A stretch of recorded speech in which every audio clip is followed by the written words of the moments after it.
Okay, Councilwoman? Today is March 3rd, 2021. I'm going to open up the meeting for government relations.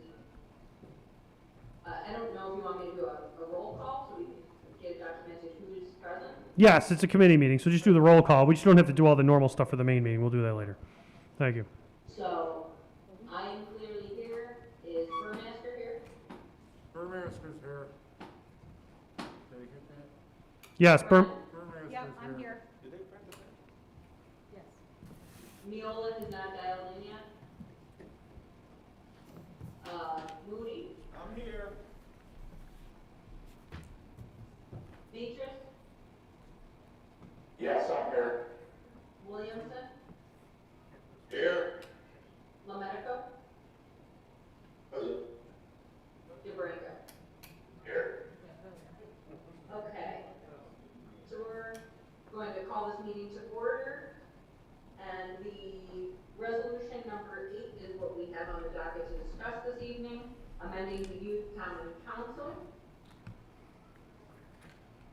This is a resolution we talked about at the last council meeting, so I put it into committee to further discuss before acting on it. I know that corporate counsel wanted to speak about this.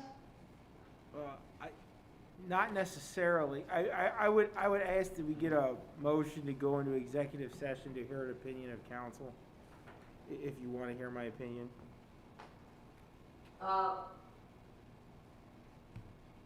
Is Judge Garland around? Okay. I'm here. We would be going into executive session under what reason? To hear To an discuss it. to hear an opinion of council. Okay. I'll make a motion to go into executive session. Okay, just hang on 1 second before we speak because we'll have to bring the live feed down.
Leader, you can close the committee meeting and announce a couple minute, well, we can go right into caucus, whatever you guys want to do.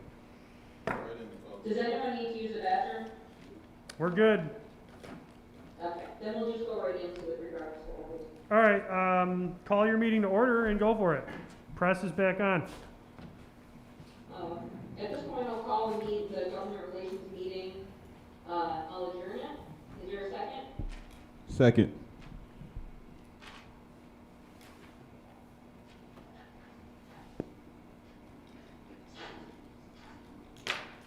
I'll share, Okay, I'm gonna share the pre-meeting packet for you. thank you.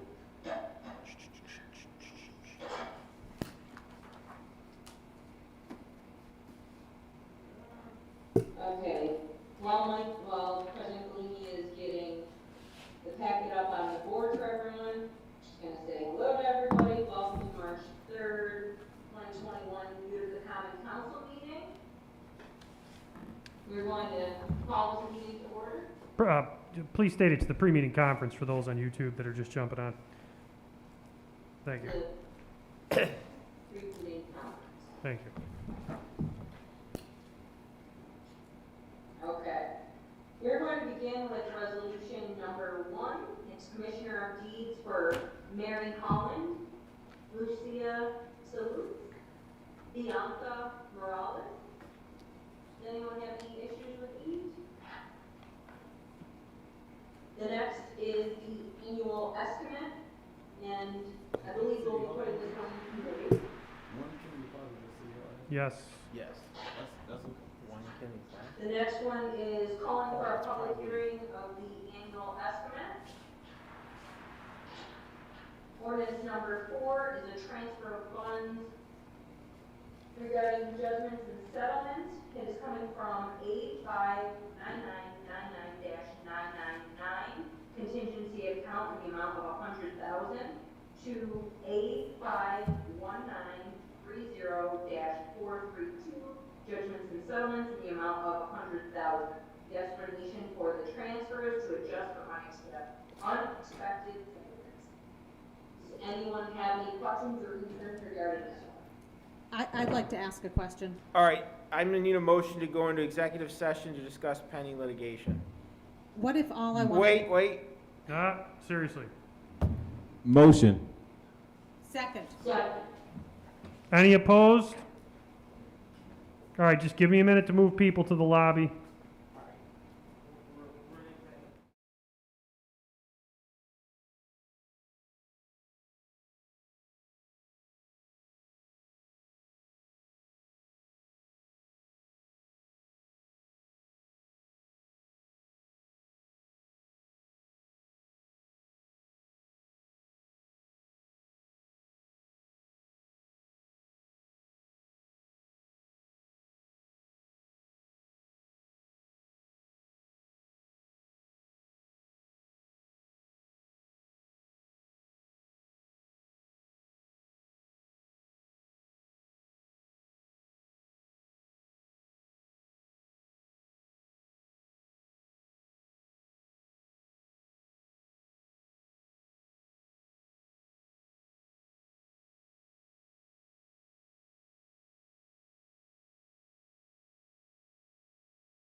Again.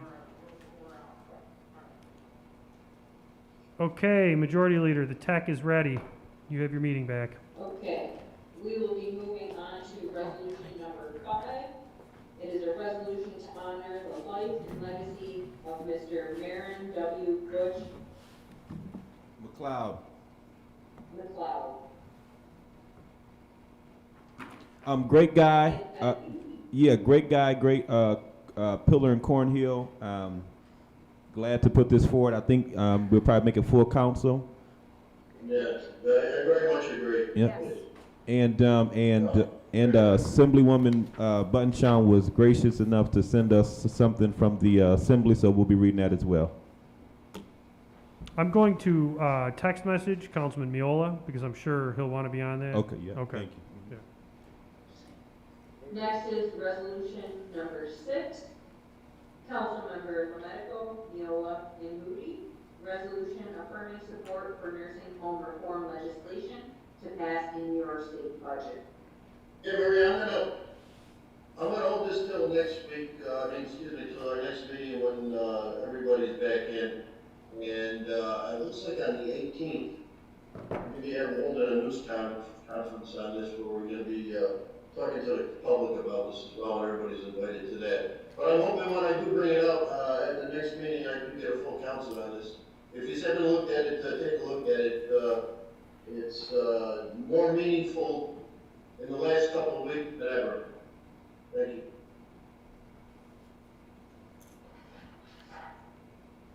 Next is ordinance number 7. Ordinance to amend section 2-2-128 of the Utica City Code for fees pertaining to freedom of information law requests. I believe we are going to put this one in the Finance Committee to further discuss it. Everyone okay with that? Madam, Hang on, Madam Judge Garamone Chairman? is requesting the floor. Madam Chairman, You have the floor, Judge Garamone. as long as I got Mr. Warren here, Kate and I talked about this. Okay. We had a long discussion about it, and we were really a little bit at odds because of, the city doesn't want to be specific. The city clerk does, and I'm in between the both because it's sort of vague in places about things they're doing and things they have done that they can't do. And I think that this has to be discussed just a little bit longer, and I recommended that it go into committee so we can discuss this and see if we can, your office and I can reach a meeting of minds here with the city clerk. I can tell you that on one freedom of information involving a department of the city, they worked all day on this thing, all day to get all this information. And we're a little confused about how we charge the time and what the lowest denominator and all that. And if we had some sort of a letter of intent or something else that would be a guideline to the city clerk, because she has something that's a little different now that I saw. I want to make sure that they're not so overburdened they can't do the work they're intended to do for the common council itself, and especially under the present COVID conditions where if you come here during the day, there's hardly anybody here. So all I want us to do is to sort of get a meeting of minds on this, and I recommend to the council we put this in committee until Mr. Warren's office and I and the clerk and we come to some sort of understanding. If it needs revision, we'll do it.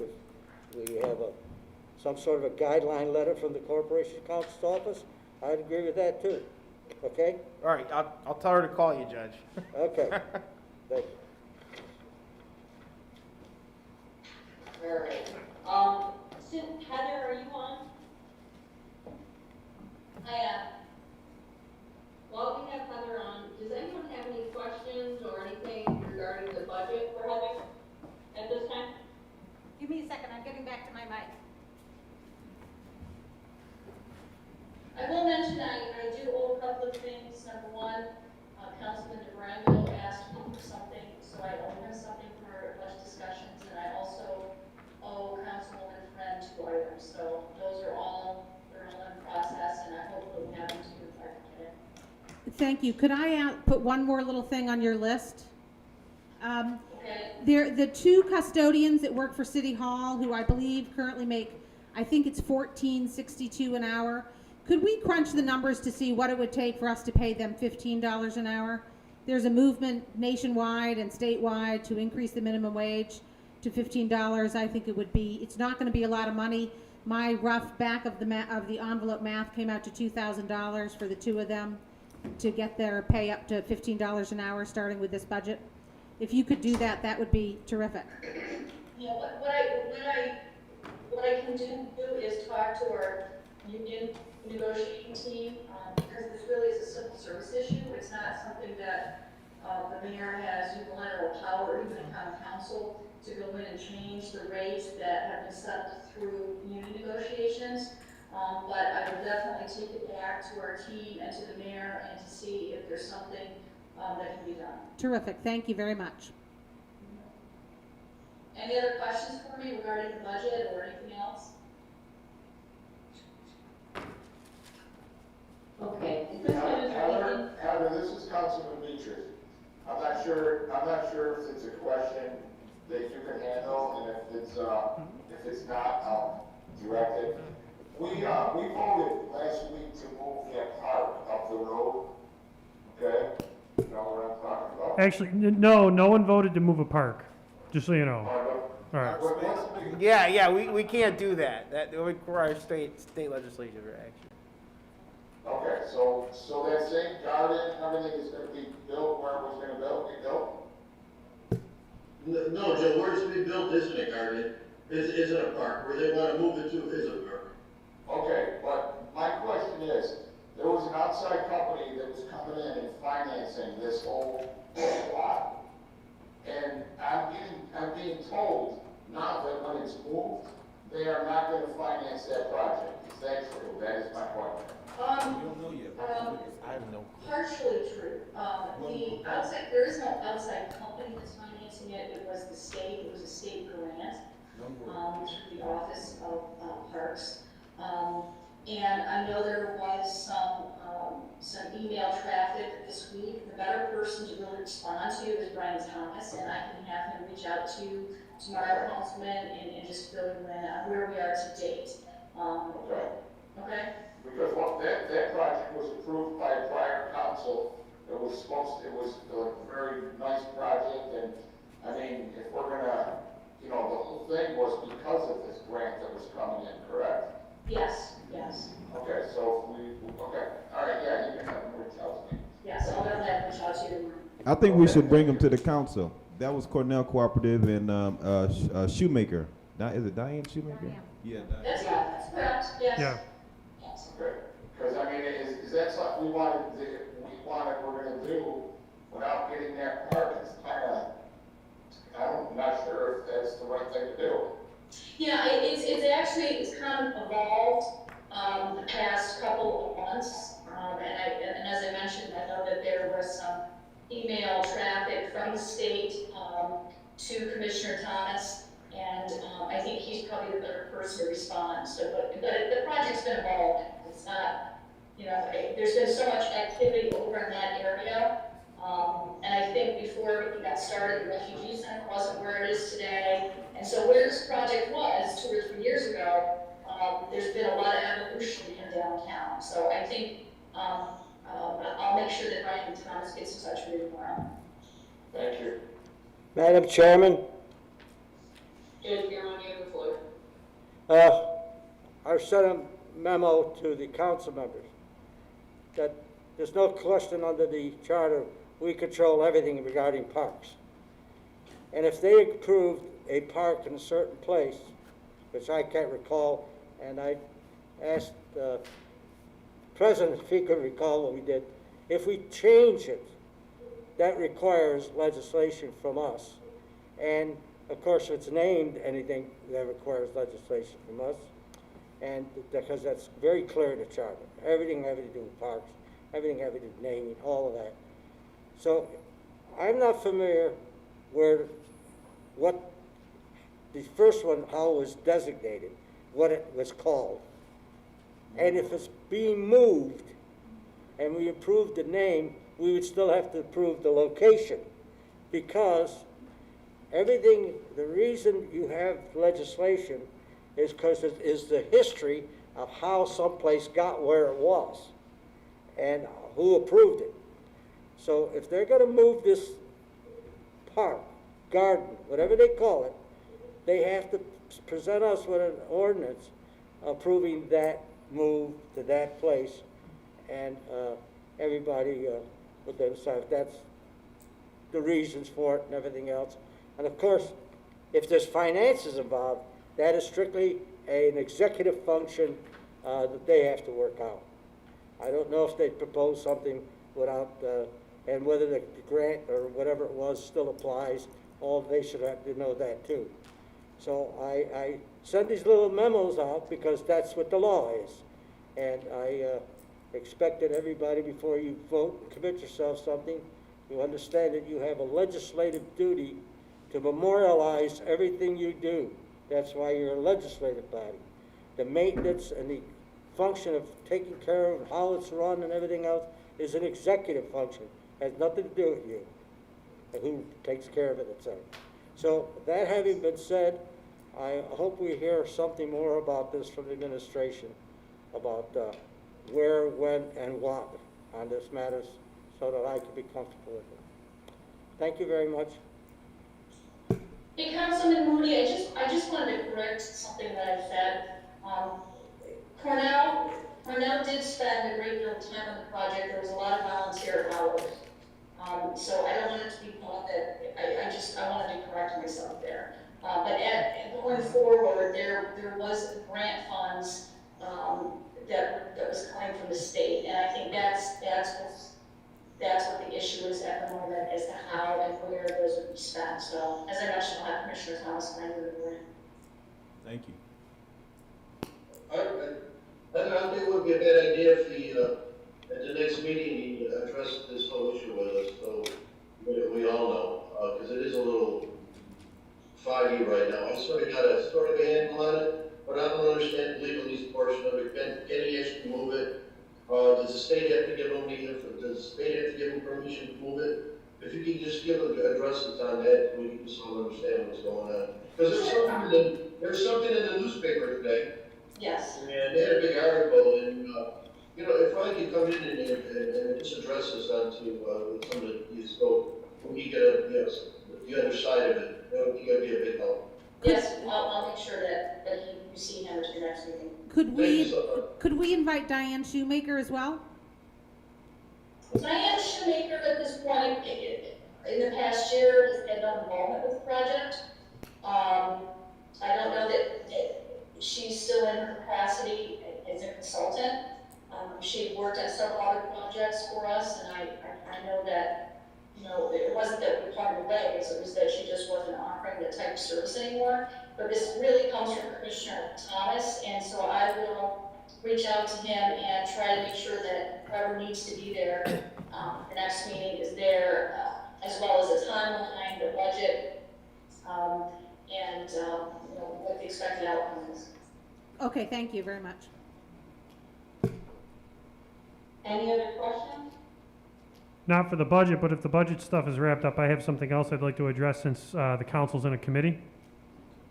Okay. Is there anything else in committee that anyone wants to talk about? Yes, I do want the council to begin again to look at that MWBE legislation that I have. After the budget is approved and we kind of get through that, I am going to work with Heather and the mayor and others, and really Brian, to start firming some of this up and making sure that we can clean this document up. But I want folks to start looking at that, because I am going to want to amend certain things and move that forward in the near future. Thank you. Okay, President Delaney, you have the floor. All right, so two things. The first is police reform. I believe in the legislation, the executive order, I should say, from last year, the city is required to adopt the police reform plan, I think it was called a plan, by April 1st, 2021, correct? Yes. I don't recall it was last year, but we need to get a clarification from Judge Garamone and Corporation Counsel to figure out if the council is supposed to adopt that. Got permission to talk? Yes, let me finish the question though, so you could wrap it all up. So the question is here, it's a question of timing. April 1st is when it needs to be done by. We have one more meeting, which is the 17th. The forums aren't complete yet. So we need some kind of clarification how we're going to put all that together. Judge Garamone? Mr. Horn and I, we had a lot of meetings. Yeah. And just to tell you that just because we're on COVID, that doesn't mean we're not, all of you aren't all very busy doing a lot of things. And I have to say that Zach Horn, he is always available. I've never called when you didn't answer. And today, we talked about that. Oh, very good. Because that's probably not in the bill so far. And he assures me that they know about all this. Everybody's on board with it. Anybody who wouldn't be on board with this, I just can't imagine. It's a wonderful thing. You're going to have actually a professional intervention team. I think that's wonderful. And I'm not going to speak for Mr. Orrin. You tell me what you told me about how we're going to handle that. So yes, everybody who's spoken this far is correct.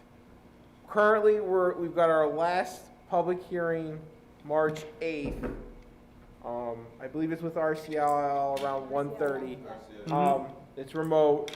I think we're also doing some of the Youth Common Council now. Yeah, I think March, they're doing not to one. open a can of worms, but That's yeah. this Friday though, Yeah. so that'll be wrapped up. Yeah. So at that point, the committee will, again, they'll digest the public hearing comments and they'll publish their final report, which the council will have time to vote on for its March 17th meeting to pass a resolution. Okay.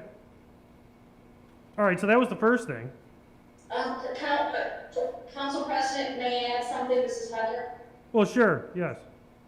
One thing just to remember is that if we don't get it passed, it's not past the council by April 1st, they will stop all payments from the state of New York to the city of Utica. That includes state aid, all our police grants, our CHIPS paving money.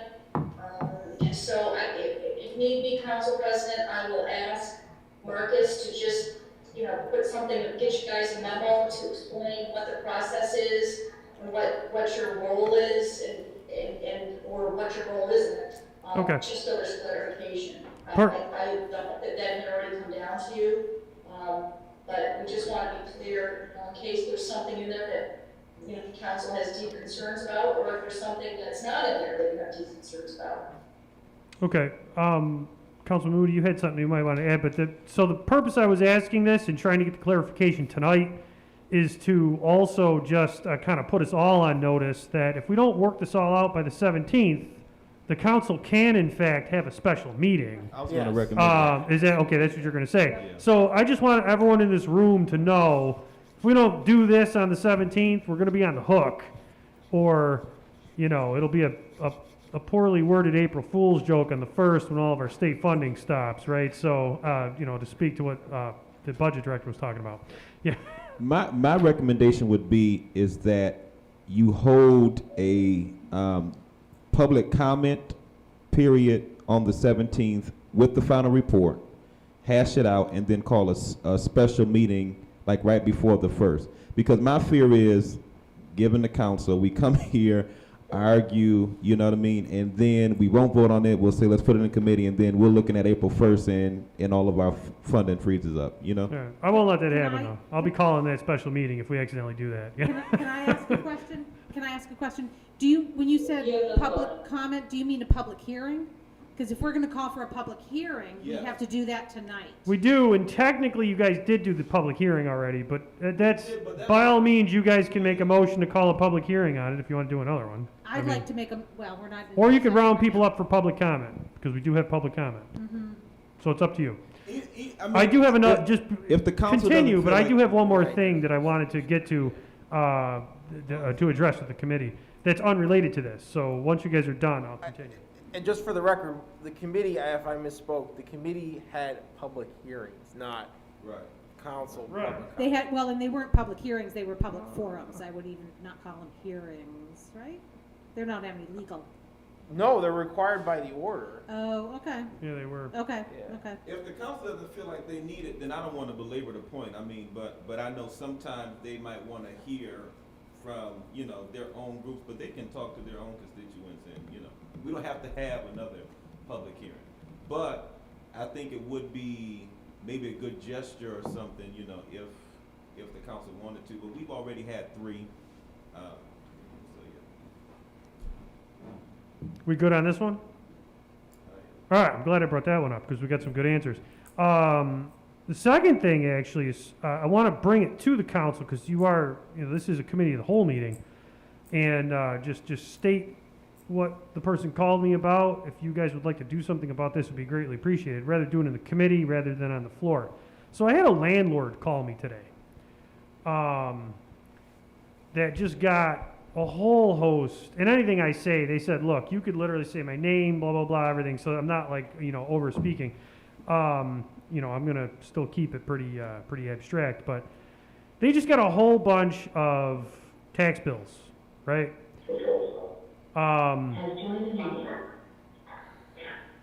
Okay, I just wanted to wait for that to. So the bottom line is this, right now, obviously, evictions are being stopped. There's like a stay on evictions basically right now. Is that a good way to phrase that? Yeah, that's exactly Okay. what it is. All right. So the repercussions are this, though. We have a lot of landlords that also don't want to evict people if they are affected by COVID. They are working with people.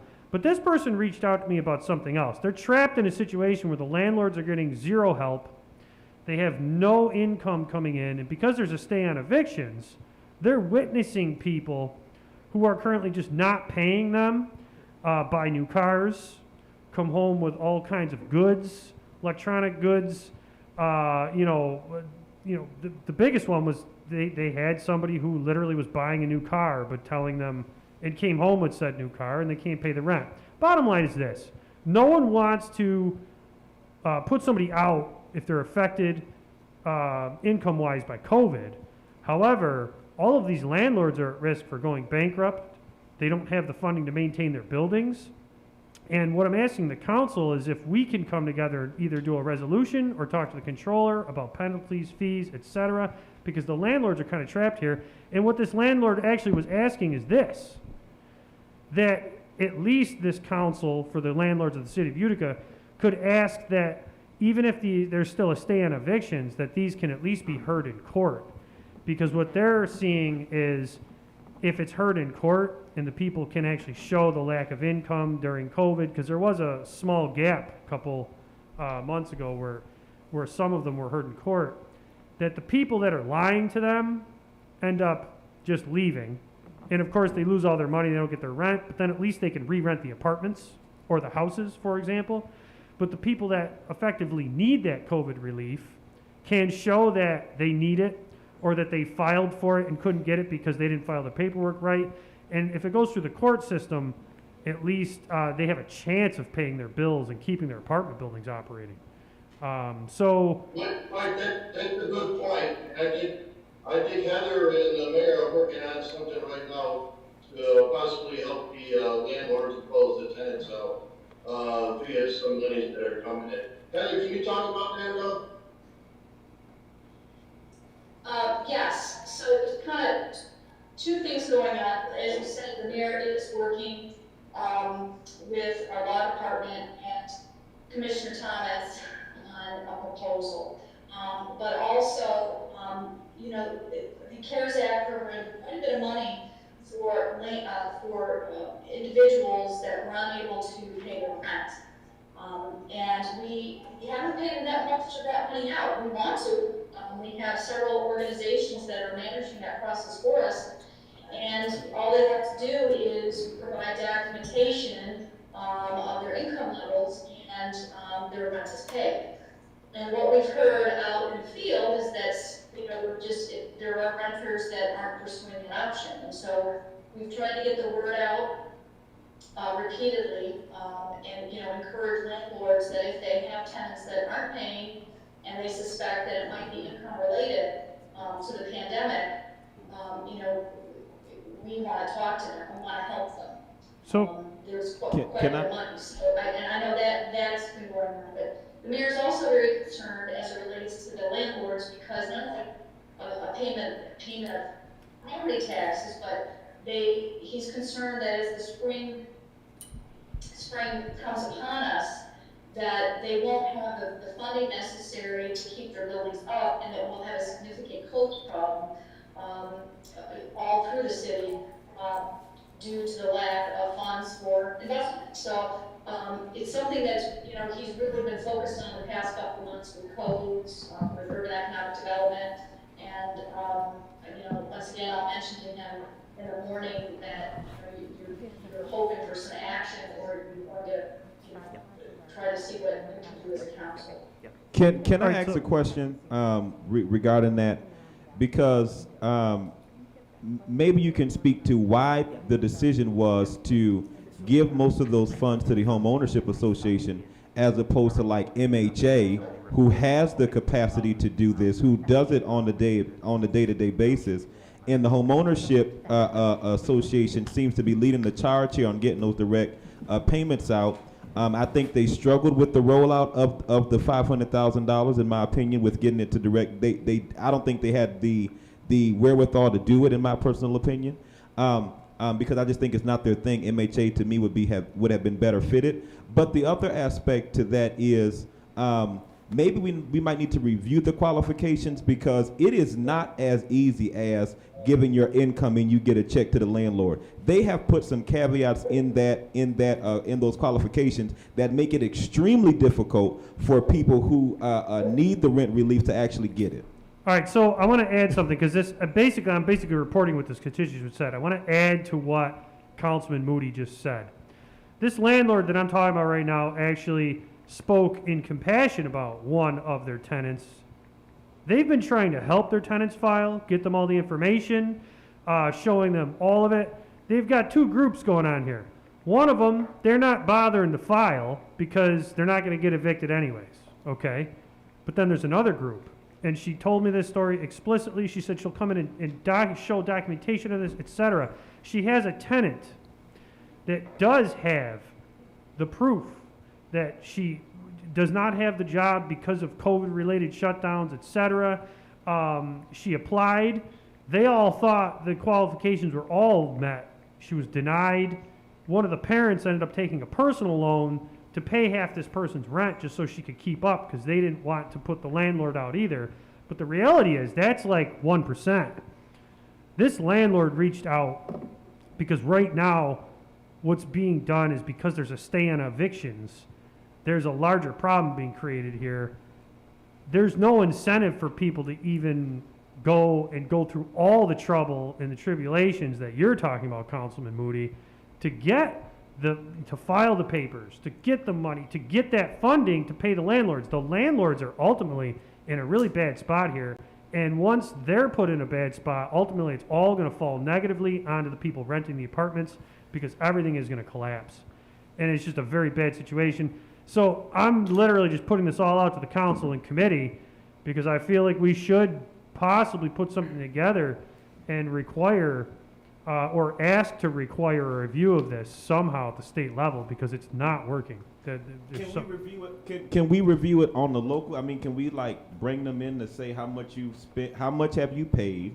What's the I mean, because you guys can do whatever you want. That's what I'm asking. Right, you know, at a local level, if you want to review, this person reached out to me and said if the council wants to talk, then please connect, you know, and all that, because it's a problem where they don't want to necessarily evict people that have issues, but if they don't evict the people taking advantage of it right now, they're going to continue to have zero rent coming in, because they can't re-rent to people who honestly want to pay. Heather, can you speak to the home ownership versus the MHA? I think it's home ownership that's kind of leading the charge on that. They are, and I really can't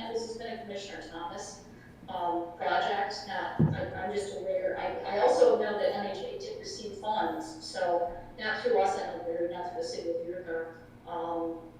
But I think that they would be very interested in, Councilman President, if you could provide the landlord information, that we could reach out perhaps to the tenant and find out, when has been the stumbling block for them getting that rent money. Okay. Because I will tell you, we get a number of calls from landlords, saying, our tenants could be eligible for this, but our tenants refuse to go and apply for it.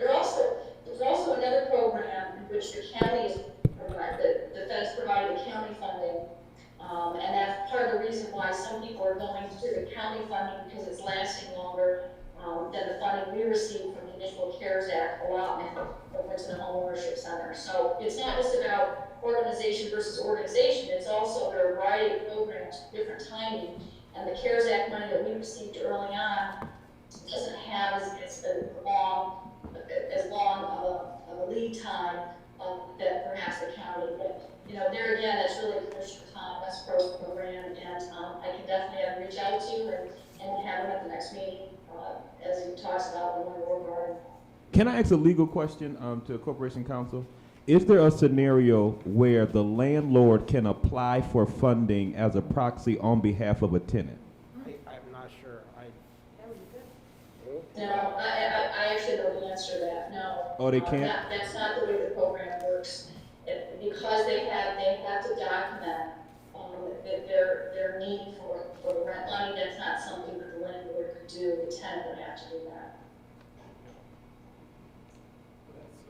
All right, well, I just wanted to bring it up. Sounds like the council's got some ideas. I will connect everyone with the contact information of this specific landlord, and hopefully we can perform or create some kind of messaging on this, because the complication is the stay-on eviction complicated with the complex way of applying for this assistance,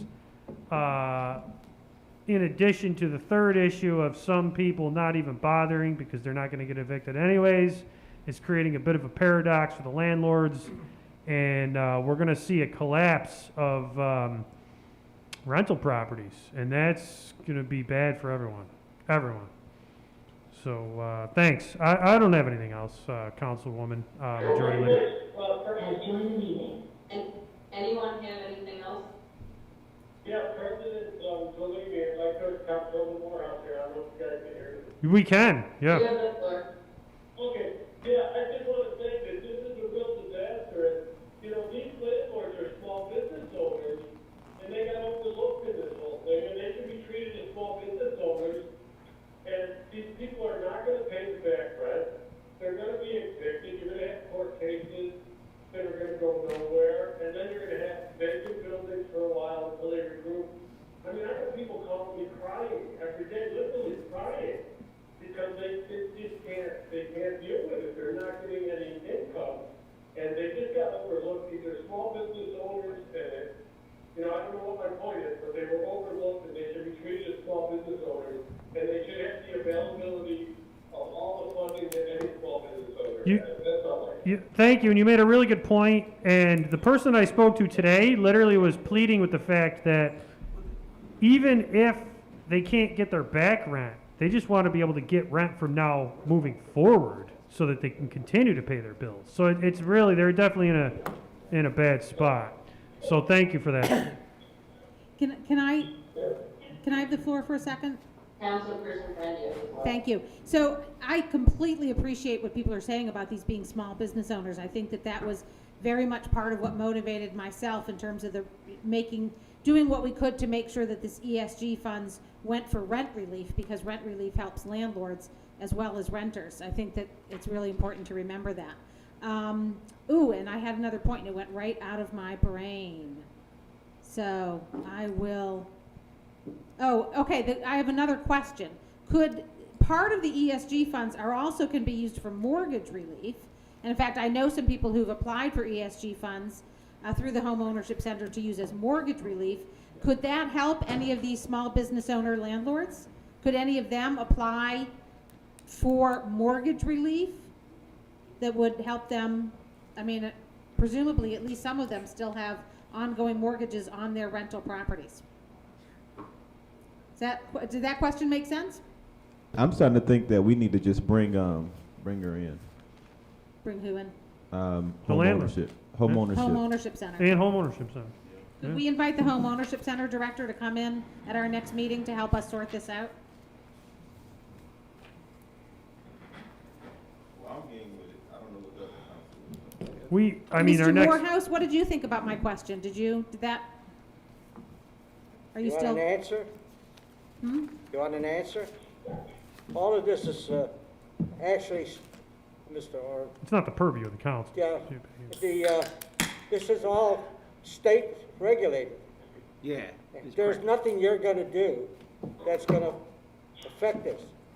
It's the legislators that represent you in the New York State Legislature and the governor know that people can't pay their mortgage and people who own property for rentals can't get their rent. There are all these regulations about eviction and everything else. They're all state regulations, and you can't supersede state law, and we don't have the finances to give them the financial relief. That has to come from them too. I think that until this state opens up and people are making money, nobody's going to be able to pay for anything. And so for once, it's a shared burden. People who own homes have just as much exposure to this as people who are renting homes. And people who own rental property must be going broke, because I also have a friend who told me nobody's paying him rent, and he owns 3 houses. You're of So course. to the credit of the whole conversation, well, because I just want to wrap this up, Celeste, it is, here's, the point I'm trying to make to the council in committee is that, of course, this isn't our purview to do anything legal. However, we are the boots on the ground, we're closest to the problem. If the council members can and would entertain talking to this landlord, talking to home ownership center, figuring out where the roadblocks are, figure out how to, free up this logjam, put that in resolution format, and pass it up to the legislature. That was my point in requesting action from the council. So it's just simple as that. I was just curious if this could be put on paper and passed up to the state so that potentially something could be modified in the future, which of course would just be a resolution, Judge, as usual. All right, I'm good. We do have the meeting coming up. Celeste Friend wanted the floor, just so you know, Majority Leader, but that's the Who rest. wanted the floor?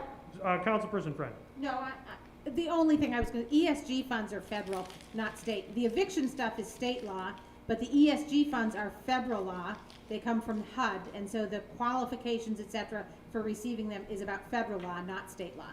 Right. Same thing, And the state has done something to conflict with the federal assistance. same problem. So, all right, Majority Leader.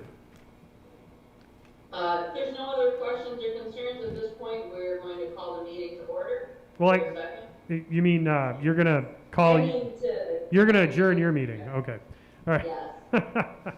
All right. Jeez. That's all right. Hey, Mike, Yes. I'm on my phone, I don't know, I lost all my internet on my computer. Okay, that's fine.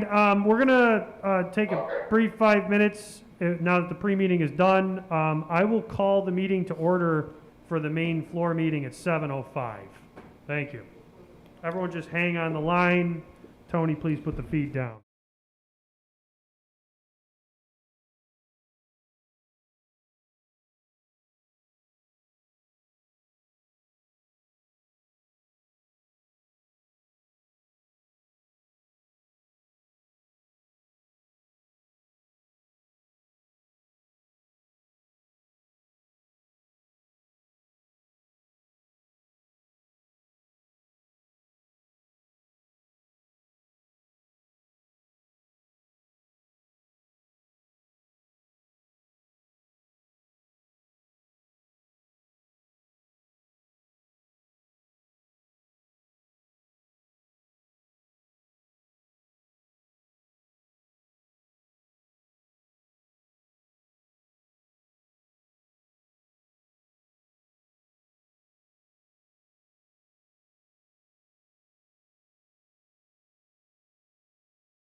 I'm going to call this meeting of the City of Utica Common Council to order. Clerk, please call the roll. McNeil, Burmaster, Friend, Moody, Beatrice, Williamson, Lemetico, DeBrango, Galimi, present. Thank you. Please rise for the Pledge of Allegiance, followed by a moment of silence for the deceased members of the council. Pledge allegiance to the flag of the United States of America, And to America, to the republic for which it stands, one nation, under God, indivisible, with liberty and justice for all.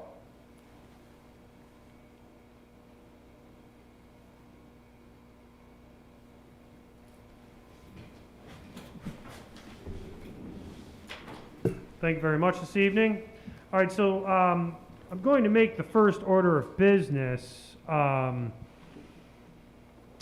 Resolution number 5 to honor Mr. Marion W. Butch McLeod. Councilman Moody, would you please come up to the round table to read both the city proclamation and the materials provided by Assemblyperson Buttonshaw. Greatly appreciated. Sorry. Thank you. Councilman Moody, you have the floor. Thank you, Mr. President. This is a resolution number 5, sponsored by myself and the entire council, and it reads, the resolution to honor the life and legacy of Mr. Marion W. Butch McLeod. Whereas on January 1st, 2021, the Cornhill community and the entire city of Utica lost an icon and a tremendous leader in the person of Mr. Marion W. Butch McLeod, who was a pillar in the neighborhood and a consistent supporter of all things Cornhill. Whereas Mr. McLeod will leave a legacy that only can be described as servant leadership, compassionate service, and selfless love for the community which he cared so deeply about. Whereas Marion was the son of the late Baum Jr. and Flossie Gregg McLeod, and the grandnephew of Mary McLeod Bethune, founder of Bethune-Cookman University in Daytona, Florida. He was a graduate of Utica Free Academy class of 1960 and a proud United States Army veteran who served our nation bravely. During the Vietnam War era, he was stationed whereas in Germany as a marksman with the 3rd Battalion. Whereas Butch was employed by the Niagara Mohawk Power Corporation for a multitude of years as a meter reader specialist, retiring in 2007. A gentle giant with a huge heart of gold, he was destined to be a guiding angel in so many ways. His kind words were genuine. As a father through scripture and prayers, he was the voice of reason. At any life event, he stood by his daughter's side, for which he finds herself fortunate. Whereas his dad taught him to garden in the backyard, and as a tending of the soil and planting of the crops progressed, collaboratively they established the Eagle and Miller Streets Community Garden, which yielded all varieties of vegetables, fruit that thrived through the tender, loving care. The children of Martin Luther King Elementary School planted some flowers that served as sentinels of the harvest. The garden gained national notoriety when the Obama administration awarded Marion with recognition as the best community leader in the Utica area. Whereas Marion was affiliated with a myriad of civic, charitable, and patriotic endeavors and memberships, among them the American League, Utica Post, 229 Parkway Senior Center, where he taught the skill of gardening, overseer of the community garden, Boilermaker participant, Utica Parades, Cosmopolitan Center youth programs, Good Old Summertime, Soul Days, family reunion committees, sporting events, and veteran outreach. Marion took pride in his heritage and the wisdom of his ancestors in their advocacy for Black educational equality and excellence. Now therefore be it resolved, the City of Utica Common Council commemorates and honors the life and legacy of this Cornhill giant and places his name forever in the record of this city. We further join his family and the entire community in mourning his loss. Resolution in honor, Mr. President. Thank you very much. If the council quickly could vote on this resolution. McNeil? Yes. Burmaster? Just vote by announcing it, yeah. Yes. Thank you. Third Ward. Friend. Yes. Thank you. Mule is not in. Moody. Yes. Beatrice. Yes. Williamson. Yes. Lomatico. Listen, I knew Butch and Harold, two wonderful individuals that grew up in this community.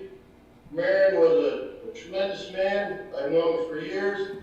And the McLeod family should be extremely proud of the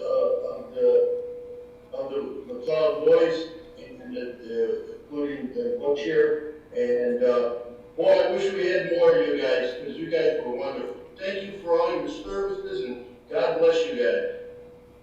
And that is a big yes. Thank you. DeBrango. Yes.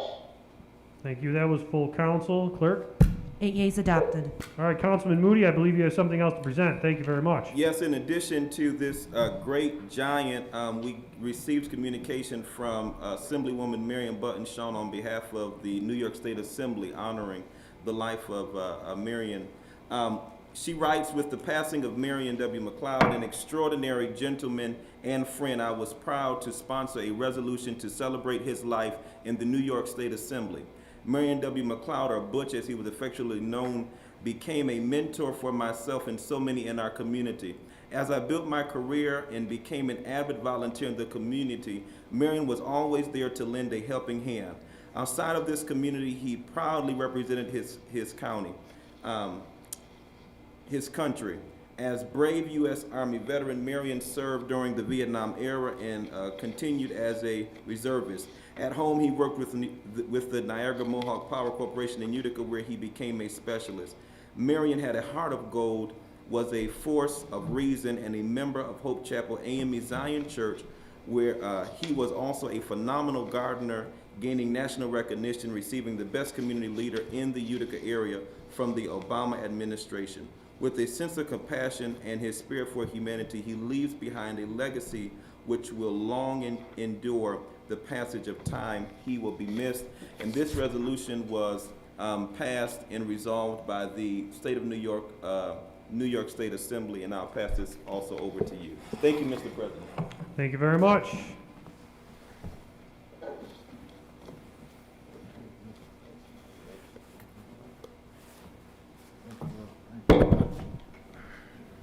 All right, have a good evening.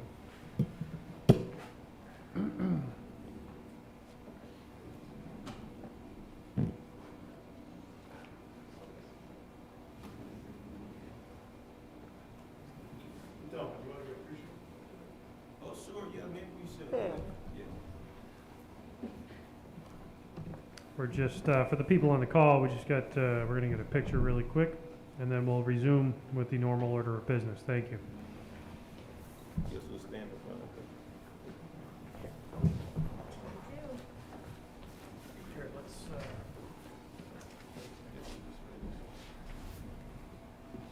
let us all vacate. There's less.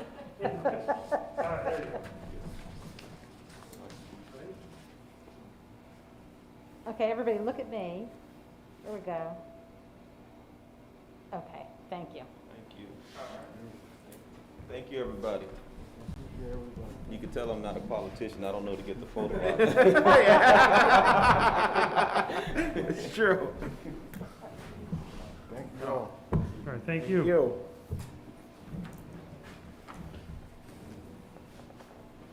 All right, our next order of business this evening, public hearing. We have no legislation to hold a public hearing for this evening, so the public hearing is now closed. I'd like to present the minutes, unless there's a motion. I'll be bringing that up on the screen right now. I'd like to move that we waive the reading of the minutes, please. Okay, thank you very much. Is there a second on that? Second. All right, there's multiple seconds. We'll go with Lomatico. Your votes, McNeil. McNeil. Yes. Burmaster. Yes. Friend. Yes. Moody. Yes. Beatrice. Yes. Williamson. Yes. Lomatico. Yay. DeBrango. Yes. Thank you very much. The minutes have been waived and accepted. Next order of business.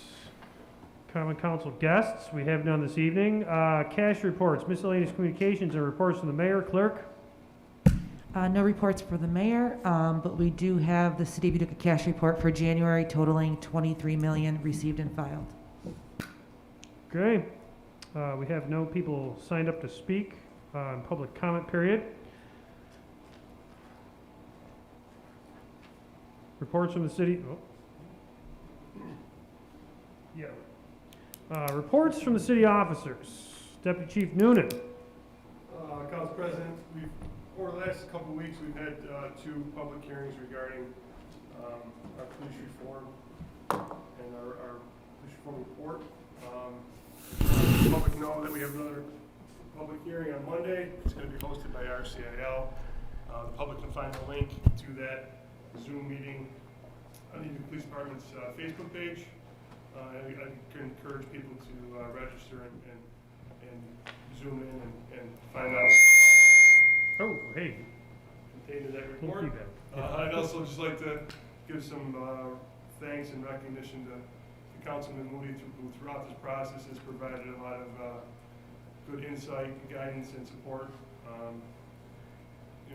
Throughout this whole process, and also Corporation Counsel Zach Gordon, who's given us some excellent guidance.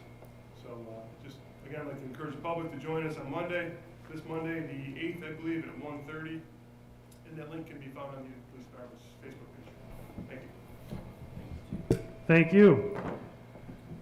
Chief Ingersoll, you have the floor. No report. Thank you very much. Corporation Counsel. Nothing to report, but I thank the deputy chief for his kind comments. All right, thank you very much. I do believe we still have the budget director. Anything? Actually, I don't believe we do have the budget director. Okay. She gave us quite a bit of reports on the budget earlier. Just wanted to note that. Very active. Thank you. I believe that ends reports from the city officers. Okay. I think we're ready for petitions, remonstrances, appeals, and legislation from the floor. First District. Councilwoman and Majority Leader Maria McNeil, you have the floor. Thank you, Mr. President.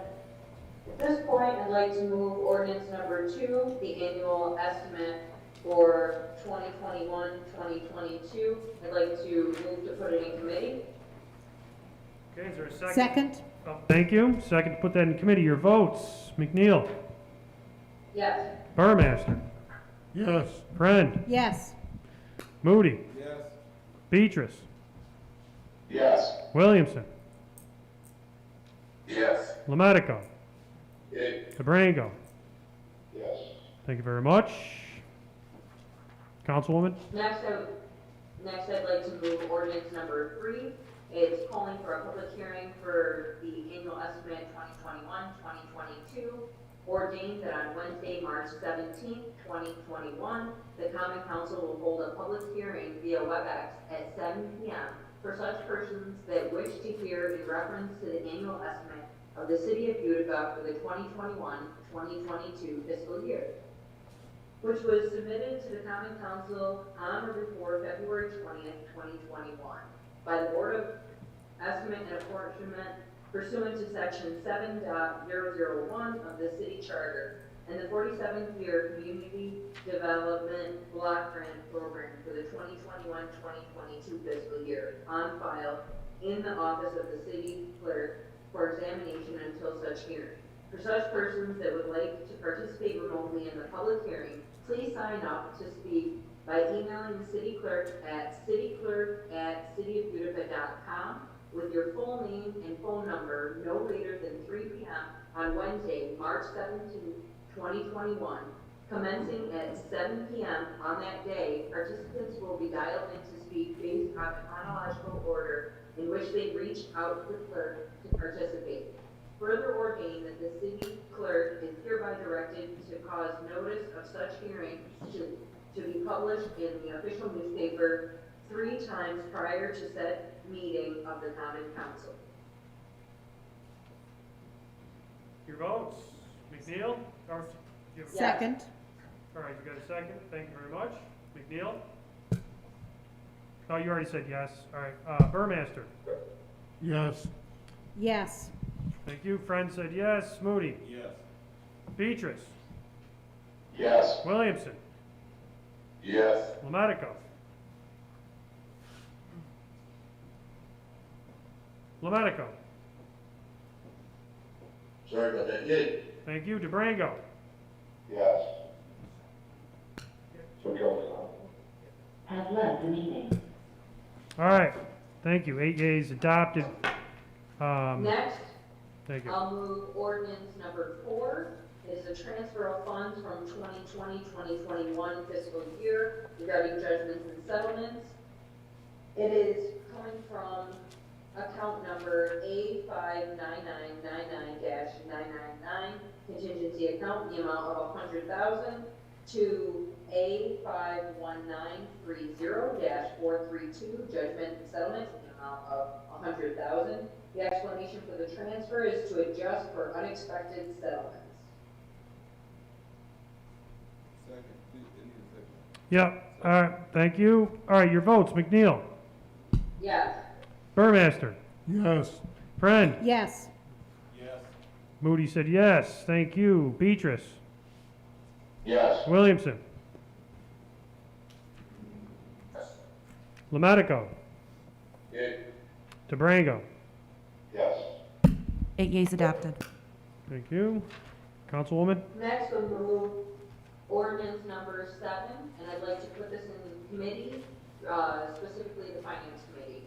It is an ordinance to amend section 2-2-128 of the Utica City Code for fees pertaining to freedom of information law requests.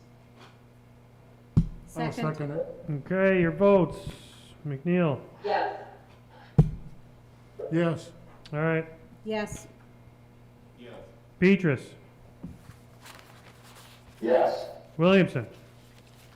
Yes. Lematico. Yay. DeBrango. Yes. All right, thank you. Just so you guys know, if you're in the room, I'm not calling your name at this point. That's why I'm only calling the people on the actual WebEx. All right, thank you. Councilwoman? Thank you, Okay, Mr. President. That'll be all this evening. thank you very much. Before we move on, this doesn't have to be considered, but the clerks were nice enough to put this together. If you wanted to consider this, having the public hearing that you were discussing in committee about the police reform on March 17th, you can. It's in the packet now, the updated E-Code 360. It's just there if you need it. All right. Burmaster, 2nd District, you have the floor. Thank you, Mr. President. At this time, I don't have anything, but thank you. Thank you very much. 3rd District, Councilperson Friend, you have the floor. Thank you, Mr. President. I want to first thank, there are several departments in City Hall right now who are coordinating efforts to try to resolve a pesky situation in the 3rd, and I'll leave it at that, but I'm very appreciative of the Police Department and Corporation Council and the Codes Department, and they're all working together really well to try to protect the quality of the lives of people in a nice residential neighborhood, and I really appreciate that. I also would like to announce that the Youth Council is accepting applications for next year. So this is appropriate for sophomores and juniors anywhere in the city of Utica and going to school at any of our fine rising juniors, people who are currently sophomores or juniors. Yep. Correct. Correct, not the ride. Okay, anyone? Okay. So any high school student who is currently a sophomore or a junior is welcome to apply to join the youth council for next year. Correct? Correct. I don't like the whole rising thing. It just confuses people. It's like an SNL skit right now. So people should reach out to Stephanie Highland, who is the youth council advisor. This is an excellent opportunity, and I would appreciate it. Anybody in the city who's listening, any council members, anybody who has a nice social media presence, Stephanie would be happy to provide you with a flyer so that we can get the word out and get as many young people as possible applying to the youth council.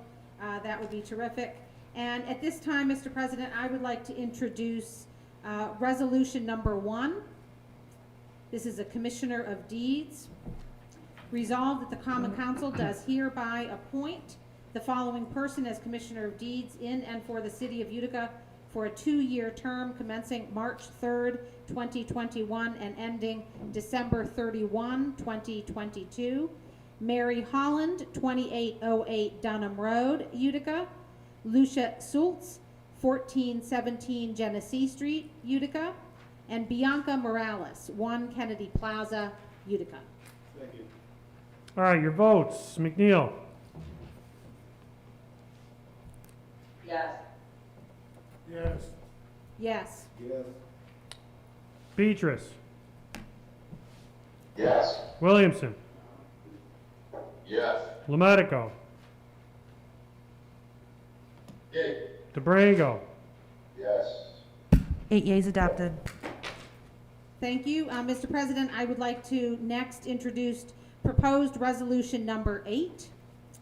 This is a public hearing in reference to the executive order regarding police reform.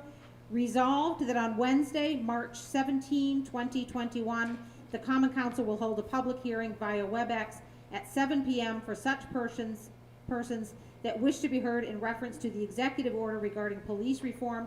Further resolved that the city clerk is hereby directed to cause notice of such hearing to be published in the official newspaper 3 times prior to said meeting of the Common Council. I'll co-sponsor that and second. All right, so this has been introduced. Council's going to vote on it. McNeil. Yes. Burmaster. Oh, Yes. Yes. Yes. Beatrice. Beatrice. Yes. All right, Williamson. Yes. Lemetico. Yay. DeBrango. Yes. 8 yeas adopted. Thank you very much. That's all I have this evening, Mr. President. Thank you. All right, so just clerk, please note that you have to advertise for 2, not just 1, but 2 public hearings for the 17th. It's been a while. Yeah. Councilman Moody, 5th District, you have the floor. Thank you, Mr. President. I just want to also reiterate the Youth Council applications. It's a great group. Stephanie Highland has been doing a tremendous job, and a lot of those young people have a different perspective of city government now because they have been involved. I also want to echo what the chief said. The Public Safety, Police Reform Committee meetings have been going tremendous. We've gotten some feedback, been able to answer a lot of questions, as well as been able to kind of steer the conversation toward positives and really around building the trust between the police and the community, and also educating the community on a lot of different things that they really we're not privy to. A lot of the issues that we see sometimes with the hostility between the community and the police officers is they simply don't know all that the officers go through, the training, the endure that they have to endure, and I think what we've been able to do beyond just reforming the police department is really show forth and promote a level of mutual respect that the community now sees officers as human beings, and I really think that there is an appreciation for just how much they have to go through. I'm almost considering, and the deputy chief is here, I'm almost considering that some of the Common Council should sit in or have some of those workshops repeated, because you really don't know all that the police agency trains for, the fact that they are accredited. It's good to know just the dynamics of the police department, and I think that was the greatest thing that I've gained being on the committee, was really just how big the apparatus is. So that's something I would love to even work with the president on and the deputy chief and chief to see if we can kind of duplicate some of those workshops so the council knows the information about what it takes to run a police agency. Today we honored a great man, and I'm glad to have the support of all the council in that, and he certainly will be missed. I think there is more to be done with that community garden, and the family is definitely in favor of doing a lot there and keeping his legacy going, and so I'm glad that we were able to honor his life today. That's all, Mr. President. Thank you. 6th District, Councilman Joe Beatrice, you have the floor. Yes, Mr. President, I have nothing tonight. Okay. Council at Large and Minority Leader Mark Williamson, you have the floor. Thank you, Mr. President. I have nothing to pass tonight. Thank you. Thank you very much. Council at Large Jack LaMedico, you have the floor. Yes, Mike, I think we were gonna keep there's one thing in committee there on the nursing homes. If you'd like to introduce it and make a motion to put it in committee, by all means. Yeah, I was waiting for you to put it in front of me is what I was doing. All right, very good, very good. Full service. All right, I'd like to put into committee a resolution affirming support for the nursing home reform legislation to pass in the New York State budget. I'd just like to state that the majority of these recommendations today were also supported by our assemblywoman today. So it looks like a lot of these that we will go over at the next meeting will be put forward to our assembly, and hopefully they'll get passed. But I want to hold it for our next meeting so we have a full council on it. Thank you. All right, so we don't need to read the entire piece, but there's a motion, to put the resolution affirming support for nursing home reform legislation to pass in the New York State budget in committee. Is there a second? All right. Oh, all right, we got multiple seconds. All right, DeBrango? All right, DeBrango's the second on that. We'll call that one. All right, McNeil? Yes. Yes. Yes. Yes. Beatrice? Yes. Williamson?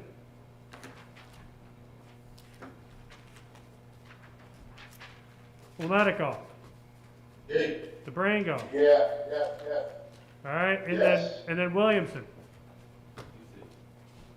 Yes. All right, there we go. It- And It's in committee. And thank you, everyone. And finally, I'd just like to compliment the Utica Police Department on creating this crisis team.